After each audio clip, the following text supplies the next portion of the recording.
Hey, Feisty friends, welcome to the Feisty Women's Performance Podcast, where each week we deliver trusted information for women who want to get the best from their bodies throughout their lives.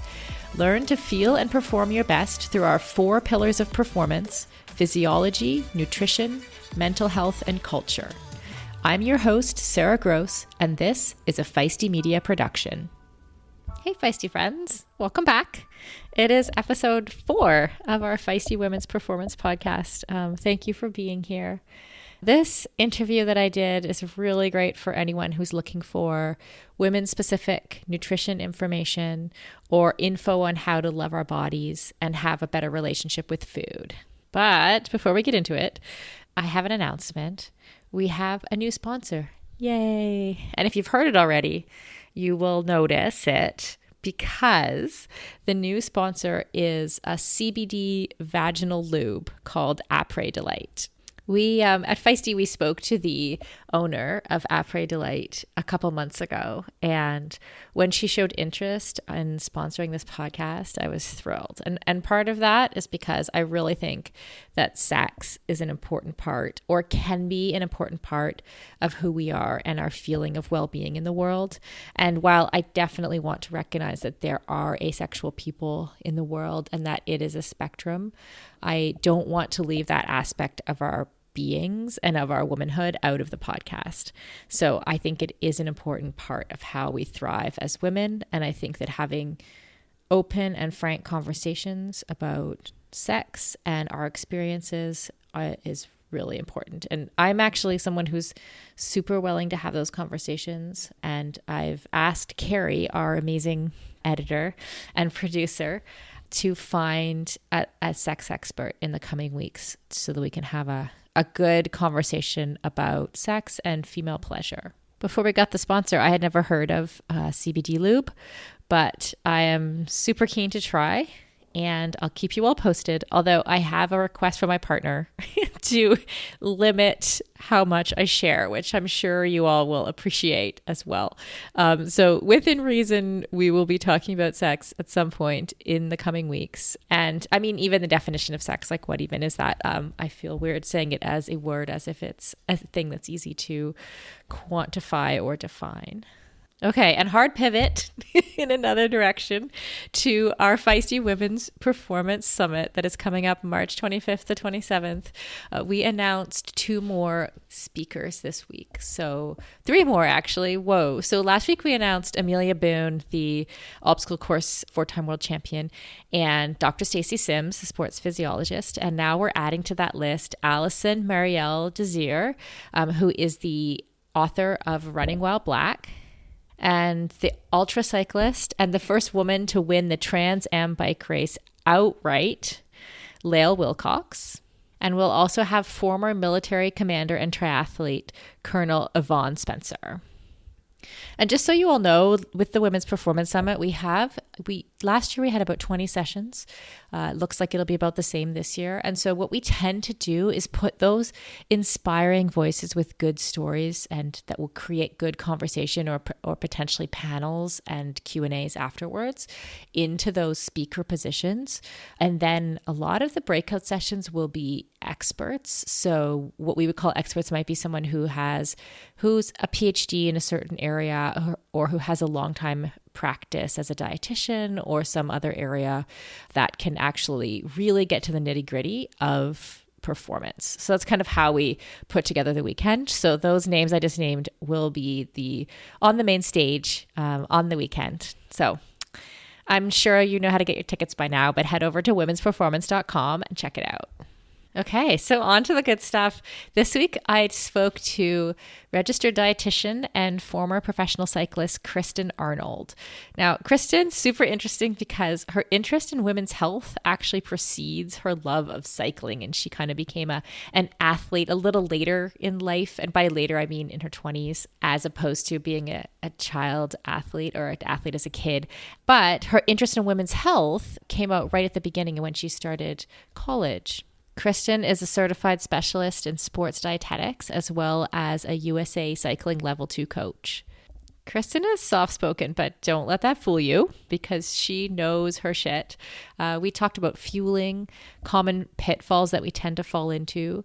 We talked about sorting through the diet trends like intermittent fasting and paleo. We also talked about, I know a lot of folks suffer from GI issues during and after exercise. We talked about navigating perimenopause. And perhaps most importantly, we sort of took a deep dive into how we learn to stop fearing food and start loving ourselves and our bodies. So I won't hold you hostage to my voice any longer. Let's talk to Kristen. As a lifelong runner and triathlete turned CrossFitter, I am stoked to announce that the athletic eyewear brand Tifosi Optics has joined us as a partner here at Feisty Media. Tifosi sports glasses hit all the marks for athletes. They're shatterproof polybicarbonate, so the lenses not only reduce glare, but also offer scratch resistance, which I 100% need. They stay in place when you are moving.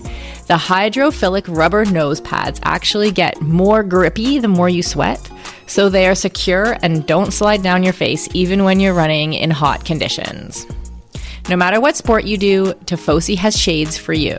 Whether you love tennis, fishing, pickleball, running, cycling, or just hanging out on the beach. They are super reasonably priced, which I love, so I can have multiple pairs that go with any outfit. And of course, Feisty listeners get a special discount.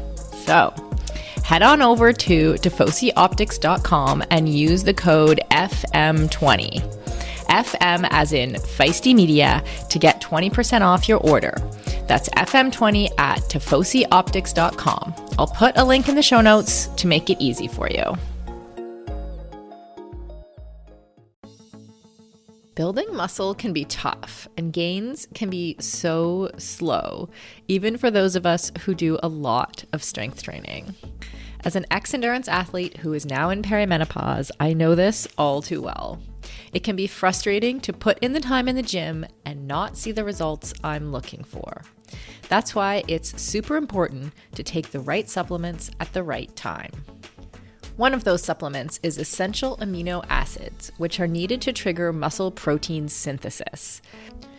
Muscle protein synthesis happens when you eat high-quality protein, like eggs or whey. And by supplementing with additional essential amino acids, you can make sure you are getting the full benefit of your training sessions. Targeted essential amino acid formulas can be up to 4 times more effective than just eating protein. I've been taking amino acids for almost a year, and in combination with eating quality protein and a couple other supplements, I have managed to turn the tides on age-related muscle loss, which starts at 30 for women, by the way, and I have continued to make strength gains as I head towards 50. AminoCo has been a long-time sponsor of Feisty Media and has supported all of our brands and podcasts over the years.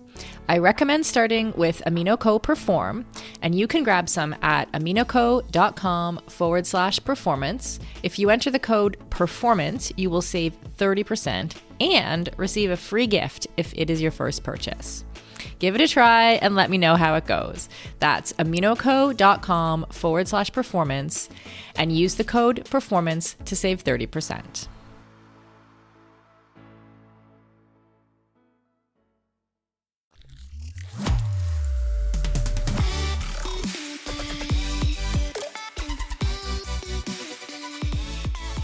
Hi, Kristen. Welcome to the podcast. Hello, Sara. Thanks for having me. So I want to just dive straight in here. I was having a conversation yesterday with someone about how women on average sort of struggle with our identity and being able to name kind of who we are and the boundaries between who we are and other people are. And I was reading your website earlier today as I was preparing to talk to you. So my first question is, who is Kristen Arnold? What are your core beliefs? What do you live by? Well, I would say I'm a Pisces sun, Cancer moon, Taurus rising. Uh-huh. That's the first thing that comes to mind. It's more quantifiable.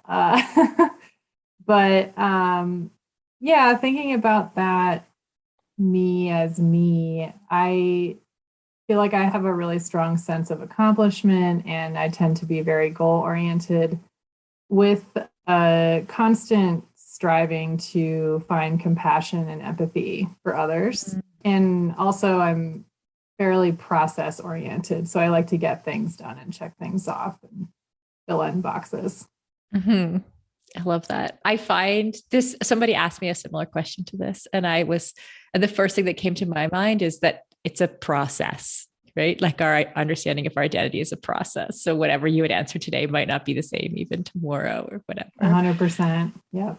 Mm-hmm. Tell us about your journey with sport. Like, were you an athlete as a kid? I know you're a cyclist now, but how did you get there? Yeah.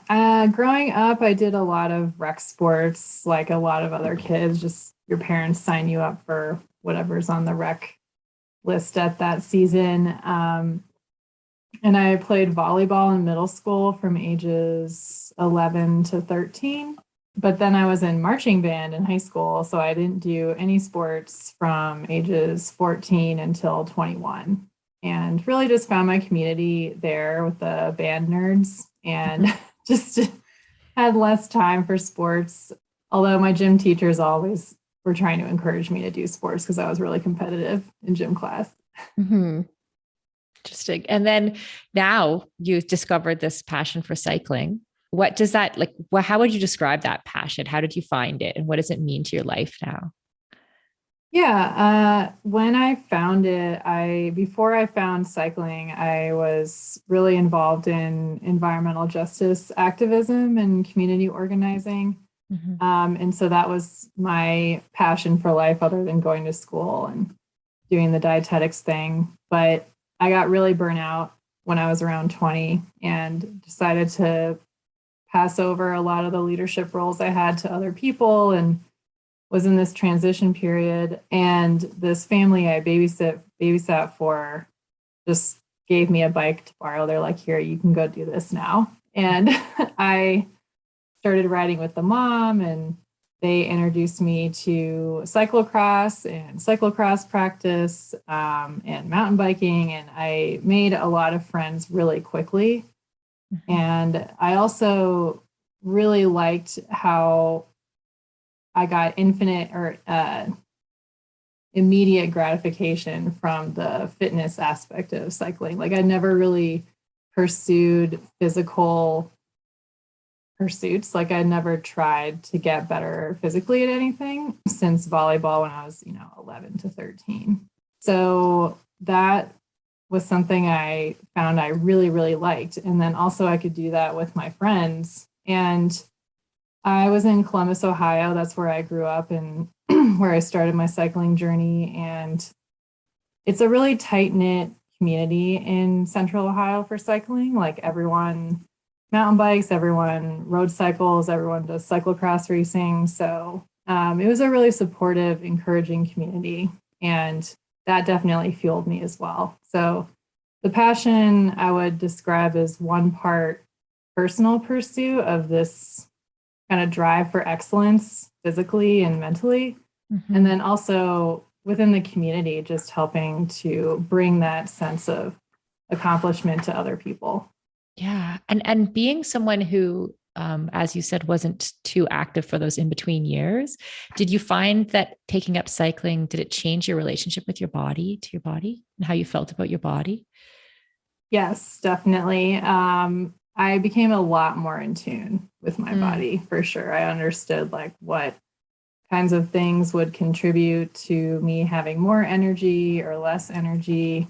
Being in the field, I was in school for dietetics at the time too. So I was studying nutrition, and definitely being in that degree, you think a lot about your own body as well while you're learning about others. Mm-hmm. But yeah, as far as my relationship with my body, it had more of a physical performance lens that I was looking at it rather than health or well-being, which was more of the goals I had before then.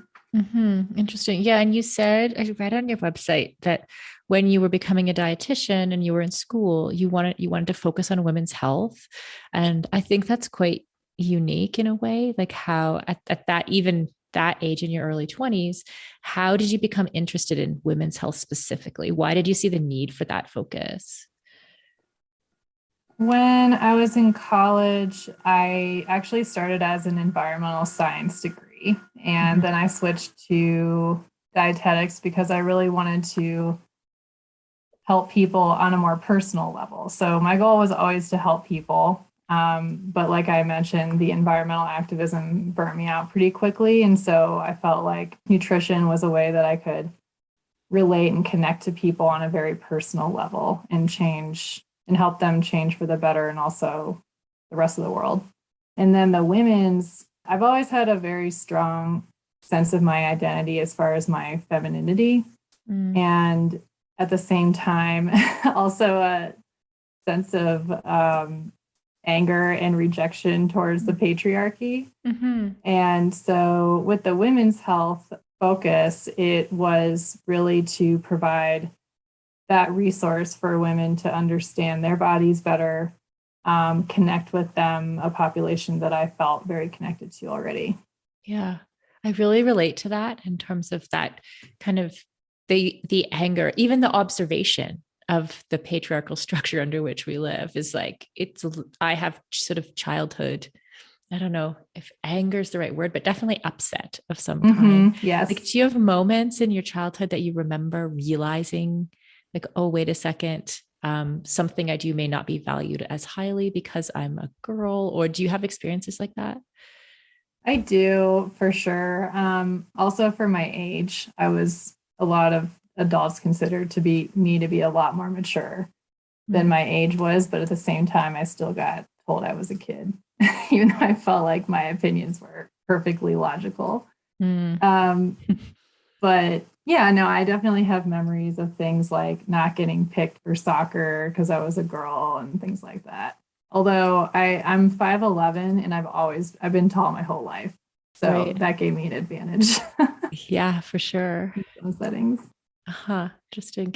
And do you think, I know you said you've taken at least one of Dr. Stacy Sims' courses. Do you think women need specific information for dietetics broadly, but also for sports nutrition? I definitely do.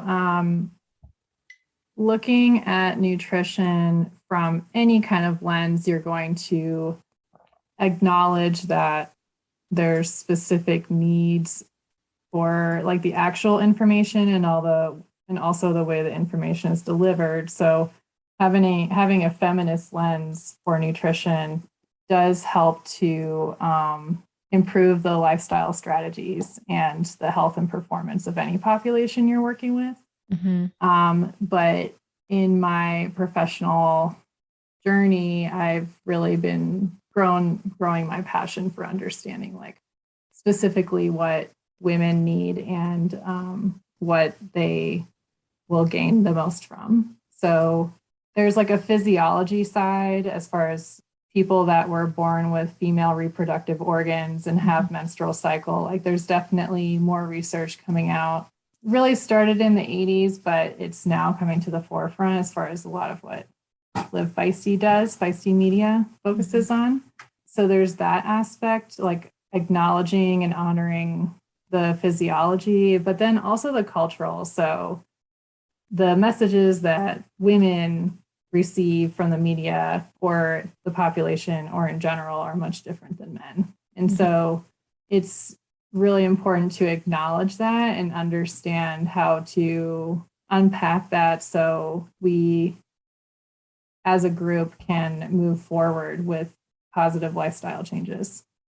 Yeah, I love that's kind of everything we're about too with this podcast, like the Women's Performance Podcast, and understanding that overlap between the cultural pieces that go along with understanding physiology, nutrition, and also mental health. They all like I really think you can't. It's hard to focus on one without another. You know, how do you see that? Like, how do you see some of the culture pieces playing out specifically in sports nutrition?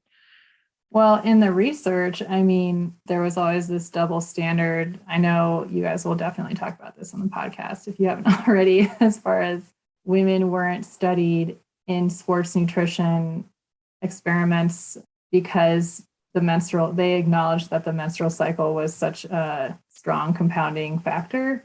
But then also, if you look up the recommendations from the Academy of Nutrition and Dietetics, or from I always forget, it's ACSM is the organization. Basically, like the guidelines that most professionals in the sports nutrition and dietetics practice use, they don't acknowledge that the menstrual cycle has a significant impact on performance. So it's kind of this double standard that doesn't make sense. And your question was how that plays into the culture. Yeah, I think you sort of answered it already in terms of like, because like the culture in which we live kind of dictates in a way what kind of questions we're going to ask in those studies, right? And then the outcomes that we get. I'm also wondering, in practical terms, are there ways that things that you see with female athletes specifically that you need to address that may not be in your original playbook from school? That's a good question. Well, first of all, I'll say, as a registered dietitian, there is zero education about sports nutrition. Like, it's not part of the curriculum. It's extra. You want to do that. And I did take classes in sports nutrition in grad school, but when I was taking those sports nutrition classes, really the only slide in the whole and all the classes I took was acknowledging that people born with female reproductive organs, burn fat more effectively than males. And that was it. That was that. That was it. The sum total. There's also some really funny ones, like this is a recommendation that's still in there that says that women are more at risk for hyponatremia, which is when you dilute your blood, like you have too much water and not enough electrolytes. Right. They're at higher risk because they're in smaller bodies. And that is literally the recommendation. And it's like, amazing. Okay, cool. So you have 100-pound man, and it just is not relevant or helpful information in my opinion. Right. So you have this entire kind of program designed to educate dietitians that doesn't really take into account female physiology. So how do you, where does that leave sports nutrition right now? Or where does that leave nutrition broadly? How do we have a long way to go? How do you deal with female clients knowing that that information isn't necessarily readily available? Yeah, how do we deal with that? I mean, education, having resources available to women. And a big piece for me is doing more science education. Science literacy is something that I run into a lot, even practitioners that I really trust and that generally I feel like provide great guidance. They don't necessarily communicate information in a way that is acknowledging where that information came from. So, like, for example, you can say, like, women need more carbs in the follicular phase than they do the luteal phase. Or you could say there's some studies to suggest women in the population ages between 15 and 35 have shown that they may benefit from more carbs early on in their menstrual cycle based on this information, right? And so, like, when I'm communicating with my clients, providing the information in that context helps them understand that it's always a moving target. We don't really have clear answers at any one point. And even if we think we do, we really don't, because the science is always changing. And so I think having that kind of mindset helps people to understand that if they're confused, it's not because there's competing or conflicting answers, but rather, like, as a profession, we're constantly trying to use all the information we have to provide the best recommendations at the time. Great. Are there places that women can go to get good information? Yeah. Asker Jukendrup is an expert. It's a really hard to spell name. It's I know. ASKERJEUKENDRUP.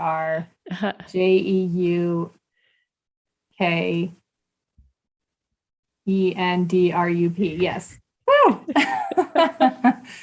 Also, Louise Burke. She's an Oh yeah. expert in sports nutrition.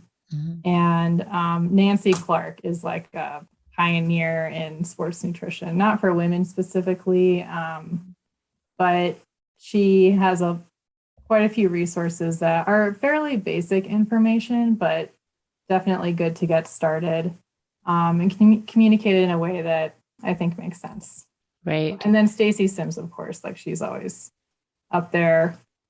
But I guess to answer your original question, like I do feel like, especially all this new, really exciting information that people can really connect with on a personal level of like their menstrual cycle or their life stage or where they are as a person in a female body. It's important to acknowledge like a lot of this research is fairly new, and it's really helpful to integrate that and see how it works for you, and not necessarily like feel like we have all the answers right now.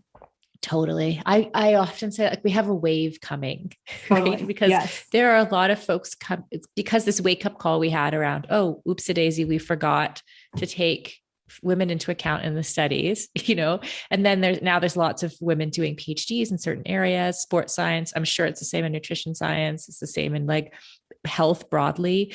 So we're going to have a new wave of information. And then that wave that, new information comes along and all of that information shifts and changes as we learn more things. So I think we're like just at the beginning of like the first studies that happen aren't necessarily going to be the ones with the most precise information.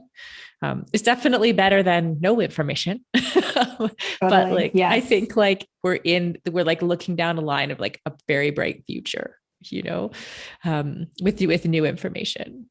Yes, very exciting.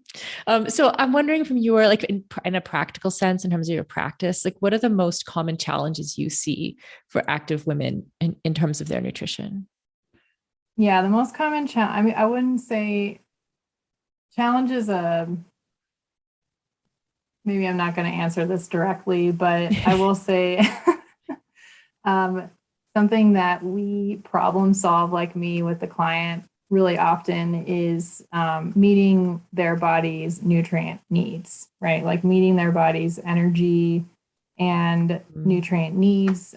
And generally speaking, I would say something crazy like 80% of my clients probably are eating not enough, and only 20% are eating about as much as their body needs according to the calculations or more.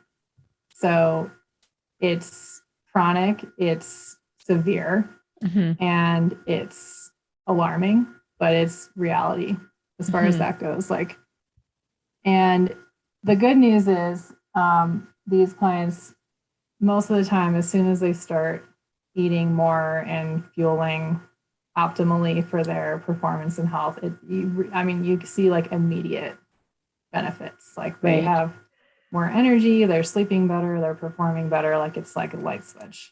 Yeah. Yeah. And I mean, I'm going to take a wild guess and say that's probably related to, I think our topic 2 weeks ago was about diet culture, right? And the messaging around our bodies and restricting calories as a way to lose weight and maintain a certain body fat percentage, et cetera, right? Like, is that how you read it too? 100%. Yep. Yeah. Yeah. 80% is language. Oh, I was going to say, even the language people use when they're talking to me, like they want to, they have cheat days, or they want to cut, they want to do like a cutting period, or they want to be toned. And like those words are all straight from diet culture. Totally. Okay. So tell us next, the big question, what should we be doing? Like, how do we fuel? This is like probably something you can't answer in a couple of minutes, but how should we be eating? What should we be focusing on? How should we fuel for our active lifestyle? And we as in women, active women. Active women. Okay. I think broadly, I think there's a pretty wide, a lot of us will be endurance athletes, come from endurance sports. But I think, broadly active women. Yeah. Well, I'll say when I'm working with clients, the first thing we do is focus on what I call foundational nutrition. So things like eating 3 meals a day, having snacks that have foods rich in carbohydrates and fat and protein, fueling with snacks before, during, and after activity. And if those boxes aren't checked, then all of the other more sexy strategies that we might do to enhance performance and health are not going to be effective, right? Like you can't just throw a zinc supplement at your body to improve its immune system if it's not getting enough energy and the right kind of nutrients from fruits and vegetables. Okay, so give me those again. 3 meals a day. 3 meals a day, snacks with a mix of carbs and fat and protein, and fueling before, during, and after activity. Okay, before, during, and after. And what does the before, during, and after look like in practical terms? Before would be a carbohydrate and or protein-rich snack. So you could do like something like a banana or a banana with peanut butter or a scoop of protein powder. During would be any exercise over 60 to 90 minutes. The research shows that you will benefit your performance when you take in calories. So workouts under 60 to 90 minutes, it's a longer answer, but over 60 to 90 minutes, it's very clear that you have to take in fluid and something with calories in it. So in practical terms, that looks like 200 to 300 calories and 16 to 32 ounces of fluid per hour.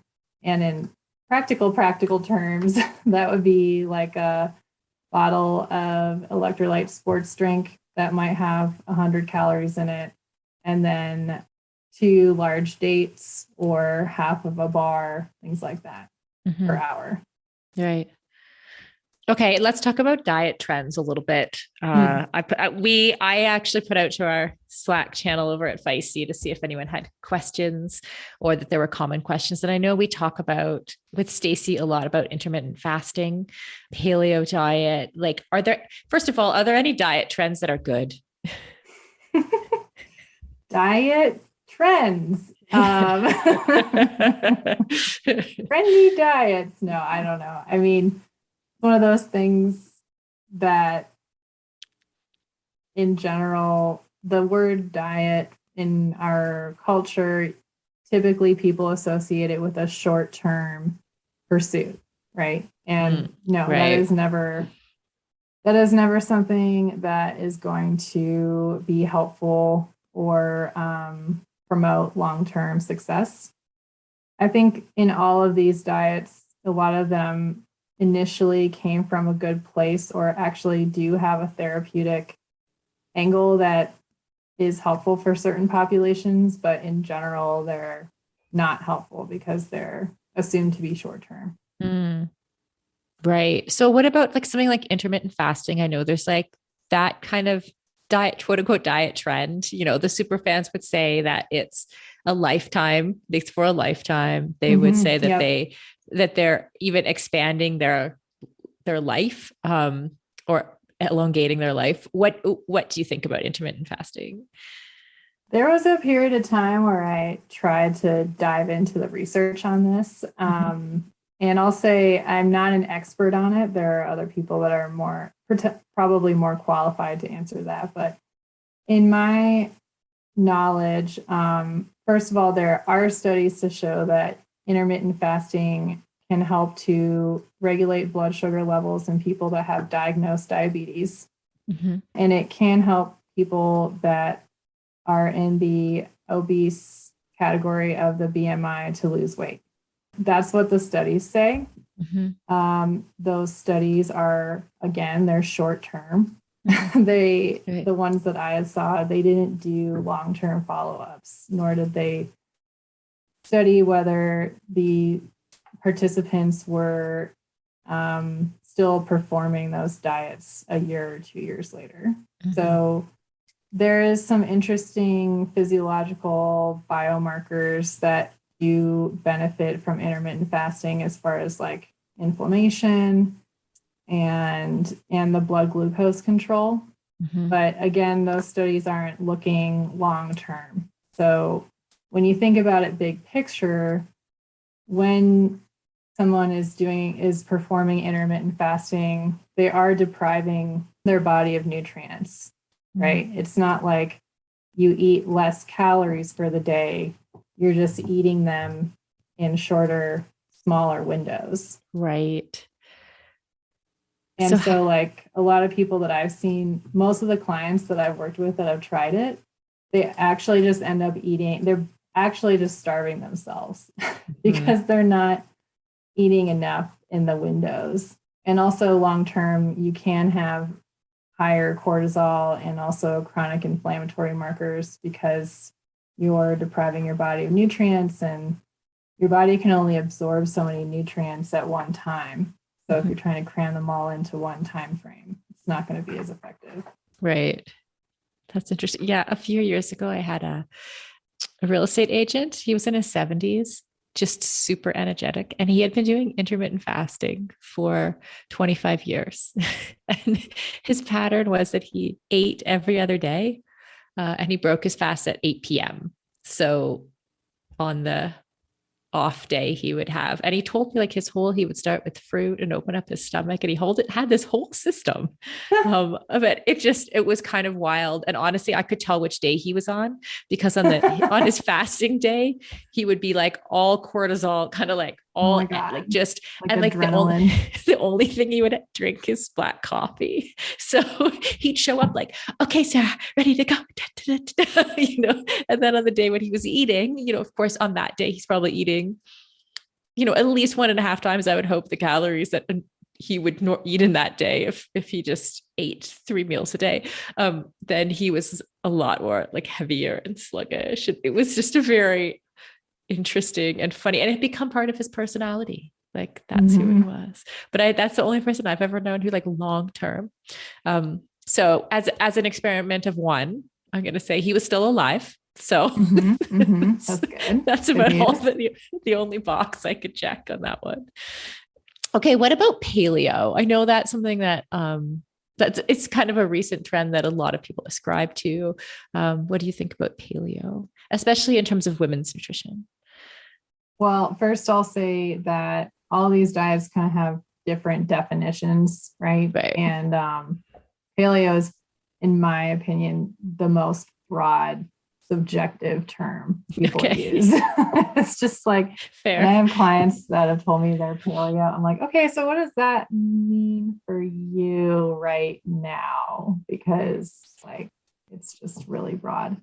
But generally, I mean, I think like at the most hardcore level, people are eating essentially like a raw diet, and then they might cook things over an open flame, right? Like that would be the farthest end of the spectrum. And then the least far end of the spectrum is people that are eating foods that could be eaten raw, but they're cooking everything. And also they probably have grains and beans and legumes and lentils and other foods that are generally not part of that diet sometimes.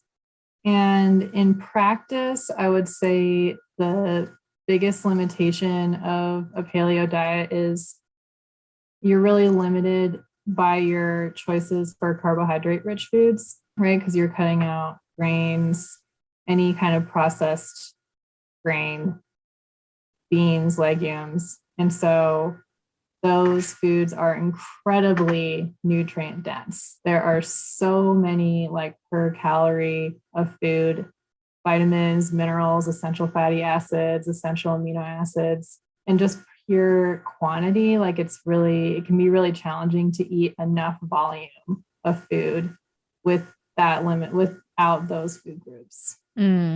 That's what I was thinking. It's hard to imagine being able to eat enough carbohydrate without, I don't know, at least some kind of processing of some of your foods. Right? Mm-hmm. And it's super expensive. Like that's definitely one of the most expensive quote unquote diets you can do. Right. And the time commitment to preparation too. Like as a busy athlete, I'm not sure I would want that. Mm-hmm. Yeah. Which sort of leads me to the next thing about GI issues. I know, like I used to coach triathletes. This is a super common one. Like people who have GI issues and can't have struggled either during a workout or to eat after a workout. What do you suggest for those people? Yeah. So first of all, it is harder to eat. It's your blood is all diverted to your limbs for the exercise and out of your gut, right? So it is objectively like more challenging to eat during activity than not for a number of reasons.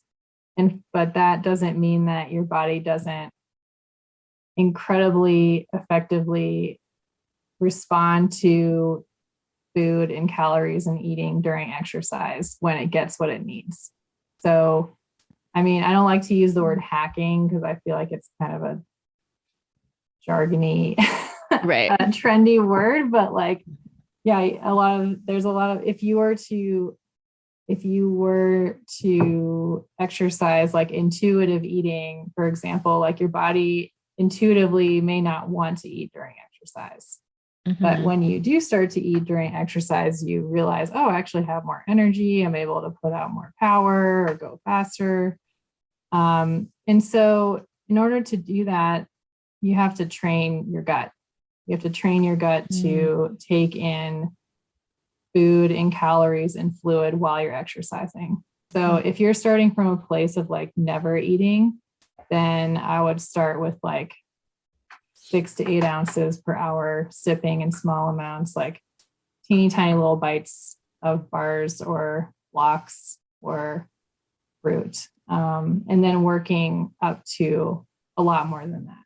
Mm-hmm. But you do actually, like, you train your stomach to expand during exercise. Like your stomach is not naturally expanded necessarily, but once you start to, just like you're training your body to do exercise, you're pushing past your body's limits in order to make physiological adaptations, which translate to higher oxygenation, higher mitochondrial density.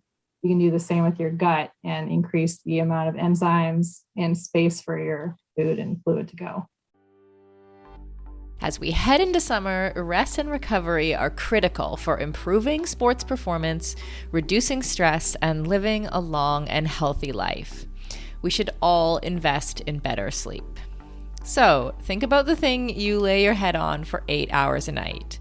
If it's not exactly right for you, it can lead to needless tossing and turning, or worse, have you waking up with an unrelenting kink in your neck. My new Lagoon pillow has helped me improve my sleep immensely by pairing me with the performance pillow that has everything I need. So I personally was matched with the Otter pillow. Shout out to Team Otter, which I love because it has a gentle cooling effect. And I was able to choose how much stuffing I wanted in it, which is super important to me because I'm doing a decent amount of CrossFit these days and my shoulders are kind of creaky. So having a pillow that is stuffed just to the right height keeps my neck and head in exactly the right position and comfortable for the entire night. And as of fall 2023, Lagoon launched their 100% mulberry silk pillowcases. It's cool to the touch, buttery soft, and great for your skin and hair. You've got to go check out this pillowcase if you want to feel great and look great every morning. Waking up for morning workouts has never felt better. I'm refreshed and pain-free thanks to my Lagoon pillow. To check it out for yourself, go to lagoonsleep.com/performance and take the 2-minute sleep quiz to find your perfect pillow match. And then use the code PERFORMANCE for 15% off your first purchase. That's code PERFORMANCE at lagoonsleep.com/performance. whole 15% off, and the link is in the show notes. You can just click through there.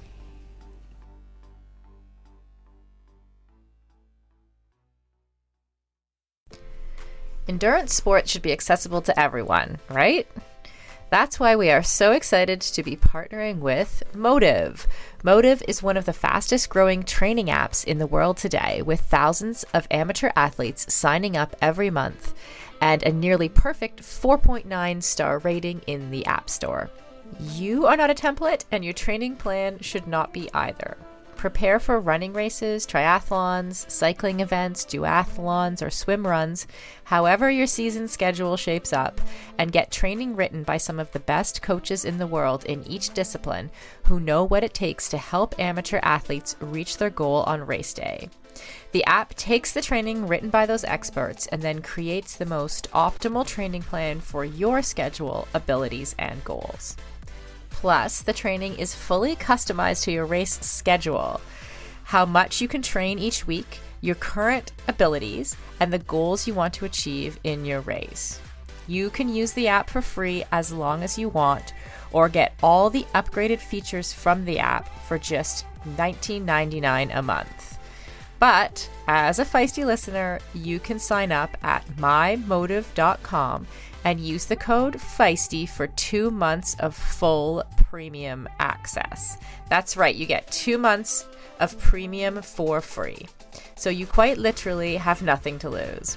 So head over to mymotive.com, mymotiv.com, and use the code Feisty, Feisty. And on a personal note, I know the founder of Motive, and he is driven to make triathlon and all endurance sports more accessible for the athletes who care about their performance, but who aren't quite ready for a full-time personal coach. If that sounds like you, definitely try the app for 2 months for free. You literally have nothing to lose.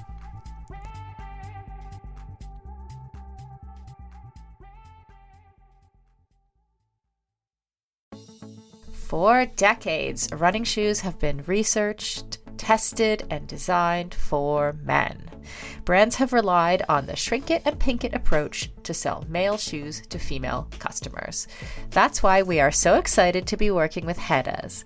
Hedas designs athletic footwear for women that elevates performance, safety, and style. Hedas unlocks the science behind women's biomechanics through dedicated research, creates better shoes for women that support their longevity and performance, and establishes new design standards to promote transparency in a male-biased industry. Hedas have a lower ankle collar to reduce rubbing, a breathable mesh toe box to allow for ventilation and to allow for female toe shape, a special kind of plate in the midsole to keep tired legs going, a narrow heel cup to reduce heel slippage and take the pressure off our Achilles, and a rounded instep to create a snug fit.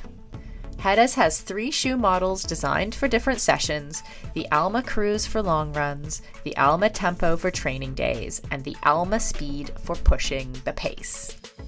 I've personally been running in the Alma Cruise and I love them. It's the shoe I always wanted and never knew I needed. The fit is perfect in every way. You can get your own pair of Hedas at hedas.com and use the code Feisty20 for 20% off. That's Feisty20 at hedas.com, and it will all be in the show notes. Oh, interesting. So, okay, would this apply to me as well? So I did Ironman for 14 years, and I was one of those people who was like fairly lucky on being able to take in food during training. I always like sipped my gels and stuff like that. Like I wouldn't try to like onboard a ton of food at a time, but generally I wouldn't have problems. But now, as someone who sort of exercises like 1 hour a day, typically like mid-morning, I struggle to eat in the morning. Like, is it possible to train? I haven't really thought about this, but is it possible to train my gut in the same way to eat more calories in the morning?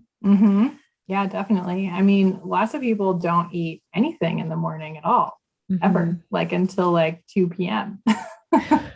And it's definitely like once you start getting in the habit of doing that, your body will then expect it. And then going back will be challenging. So, right. And I'm sort of, I was used to eating in the morning before because I would work out, or I'd work out, have a small snack and then work out, and that would trigger my appetite. So I think that's part of it now, is that I don't have that appetite trigger happening until I work out, say at 9 or 10 in the morning. And by the time I'm done, it's like, it's close to lunchtime, or I'm having brunch anyway. Like, is there a benefit to trying to push some of my food ingestion further, or like to the top of the day? There's definitely a benefit to that.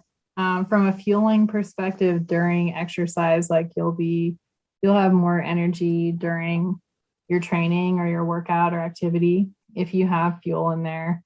And also from a metabolic standpoint, there are some studies to suggest that people with female reproductive organs have more sensitive insulin in the morning than the evening.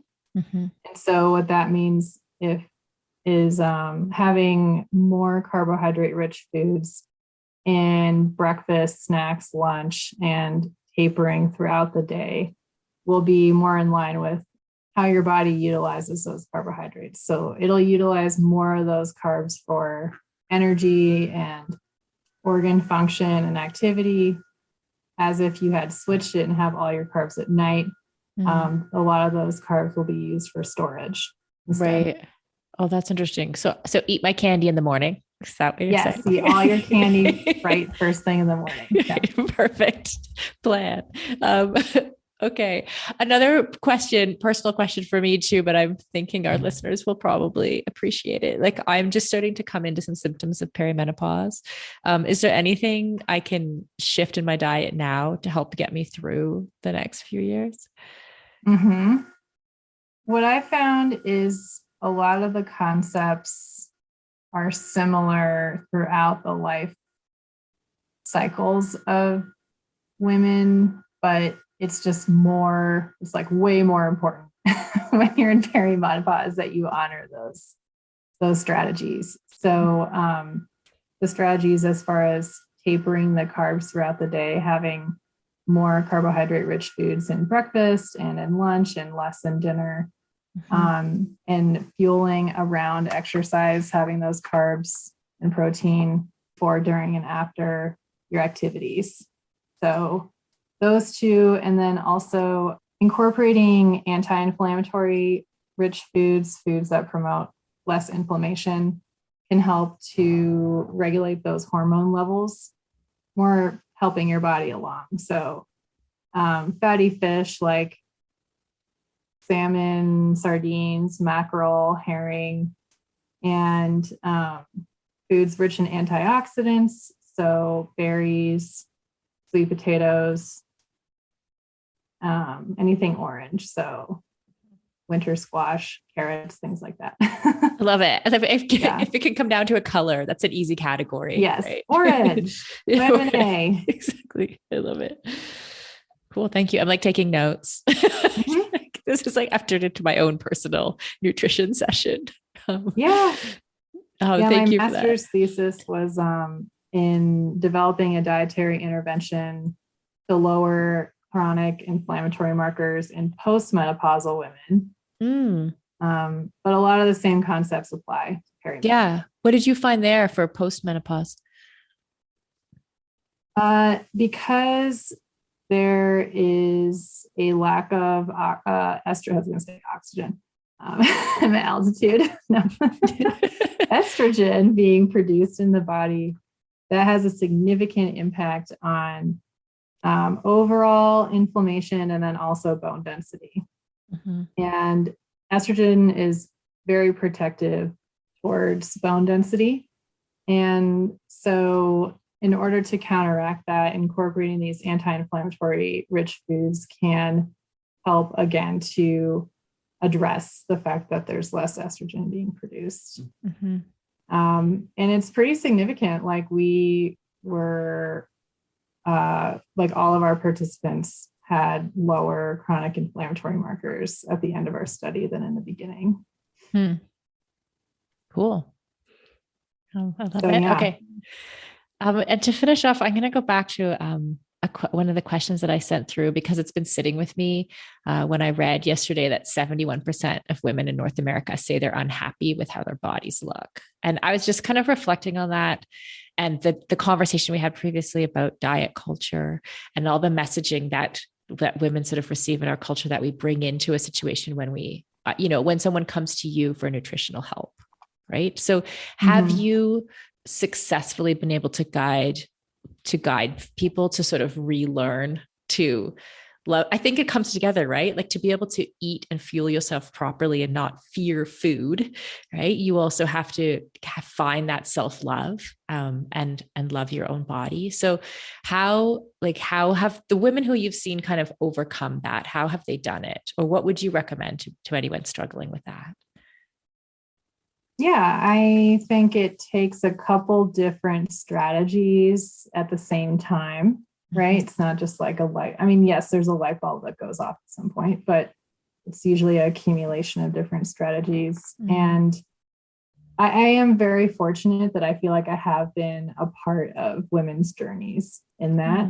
From pretty often in my practice, women will come to me with specific goals, and in dietetics, I was trained in a technique called motivational interviewing. And one of the principles is called rolling with resistance.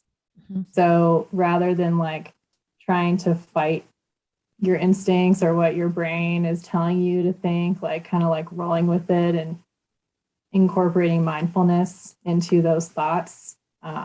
So when you have a visceral or emotional response to something in relation to your body, like starting to learn how to not dissociate, that's not the right word, but like approach it with mindfulness. Right. Or like observe that feeling kind of yes. thing. Yeah. Yeah. That takes a really long time. So that's one strategy. Another is definitely working with practitioners that have health at every size training or expertise is incredibly valuable. Just having that lens, having healthcare practitioners that are empathetic to that and understand those factors.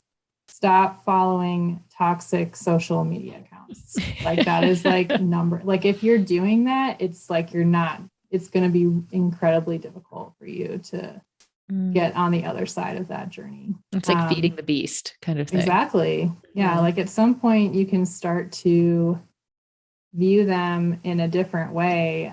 But like starting out, like, especially if that's part of the reason that people are having these feelings, like that's like a strategy that needs to be addressed immediately. That's so interesting. Cause I think social media is great and it's terrible. It's everything. Yes. But like we can curate our feeds, right? Like it's not an all or nothing proposition kind of thing. Like you can get rid of all the bullshit from your feed if you want to. Like every once in a while, an ad will sneak through because someone's paid to put their message in front of you. But for the most part, I love being able to go, oh no, like unfollow. Yeah, exactly. Yeah. I think in my practice, a lot of what I help to support women in is just acknowledging how nice it is to have optimal energy levels, feeling healthy, and having good performance, and how those are really the keys to happiness, rather than an aesthetic lens. So, and again, that's what we're working towards. It's not like we're just going to do that immediately. But. Right. Yeah, it is. It's a funny thing because I think once you say there's not there's no magic moment and things have to be worked on. And I totally agree with that. And at the same time, I think like that moment, if you can convince yourself to have buy-in on the fact that there are more important things in life to focus on. Like I want to have energy. I want to have fun. I want to spend time with the people that I love.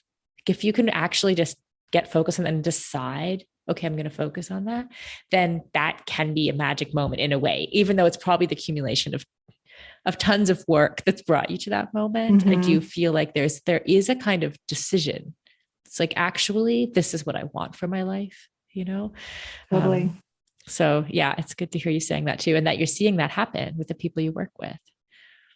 Yeah. And I'll say too, another thing is I deal with a lot is like a lot of women come to me. One of the main reasons people work with me is that they want to get better at their sport, right? Mm-hmm. Like there's a lot of other reasons people come to me also, but one of them is I want to be better at my sport. Mm-hmm. And depending on the sport, their body may not be what they perceive as the optimal body type for that. And like they're just physiologically, it's going to be, if they can fit into that body type, it will be a very unhealthy long-term, short-term process, right? Mm-hmm. And so something I tell my clients often that experience that is that everybody has their own physiological advantages, right? I mean, an example would be somebody in what would be considered an ectomorph type body, so like less fat, less muscle, will have the potential, not innate, but the potential for good like watts per kilogram for cycling, right? Able to go up hills quickly. But they are going to have a lot of disadvantages when it comes to absolute power output. Like they're not going to be able to go as fast on a flat road or for a short period of time. And so where people may think like, oh, I have to have this body type to do this sport, like every body type has their own advantages over others. So like just really owning that and knowing like, this is the body that you were gifted with in this world, and acknowledging that can really help to see where your strengths are as an athlete. Yeah, I love that. And isn't it true of everything in life, really? Like, yes. As you're talking, I'm thinking, like, as I'm building my business, right? One of the main things for me is as we have new employees, because we've done a lot of hiring the last couple of years, it's like, what is that person's strengths, in terms of their, like, and what will they bring that will be unique to the business that we can kind of leverage and help them thrive? Even like, it's not even necessarily a physical strength, like going up hills, but the same, to call it, like the same concept applies, right? Like that is a great way to focus on your own performance. Totally. Yeah. Like, for me personally, I know what my power profile looks like. Like I was racing professionally for 6 years, and like at some point I just like flatlined, and it was either going to be the only thing that I ever did, and I had to sacrifice everything in my life to get 5% better at something, or I just own that I was mediocre at a lot of things in my power profile. So taking advantage of other aspects of my performance that I could take advantage of were helpful. Yeah. Amazing. Okay. Well, thank you, Kristen, so much for being here and for talking about all things nutrition and beyond. Yes. Very much appreciate talking to you. So thank you. Likewise. Thanks for having me.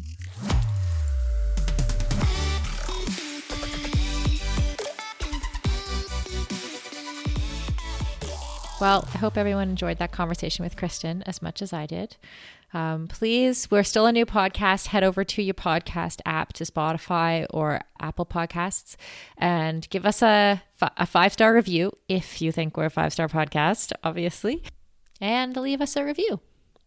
Thanks for listening, and talk to you next week.